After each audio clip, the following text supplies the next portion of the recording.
ಸ್ನೇಹಿತರೆ, ಇಂದು ನಾನು ನಾಗೋದ್ಭವ ಮತ್ತು ಗರುಡೋದ್ಭವ ಎಂಬ ಕಥಾಸಂಚಿಕೆಯನ್ನು ನಿಮ್ಮೊಂದಿಗೆ ಹಂಚಿಕೊಳ್ಳಲಿದ್ದೇನೆ.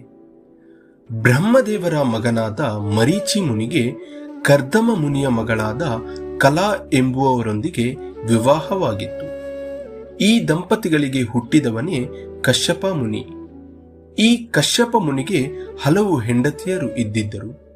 ದಕ್ಷ ಪ್ರಜಾಪತಿಯ 13 ಹೆಣ್ಣು ಮಕ್ಕಳು ಕೂಡ ಕಶ್ಯಪನ ಹೆಂಡತಿಯರಾಗಿದ್ದರು.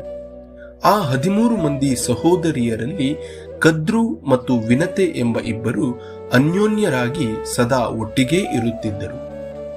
ಒಂದು ದಿನ ಕಶ್ಯಪನು ಇವರಿಬ್ಬರನ್ನು ಬಳಿಗೆ ಕರೆದು, ನಾನು ಒಂದು ಯಾಗವನ್ನು ಮಾಡಲು ಉದ್ಯುಕ್ತನಾಗಿದ್ದೇನೆ. ಅದರ ಫಲವಾಗಿ ನಿಮ್ಮಿಬ್ಬರಿಗೆ ಸಂತಾನ ಭಾಗ್ಯ ಲಭಿಸಲಿದೆ. ನಿಮಗೆ ಎಂತಹ ಮಕ್ಕಳು ಬೇಕೆಂಬುದನ್ನು ತಿಳಿಸಿ ಎಂದರು.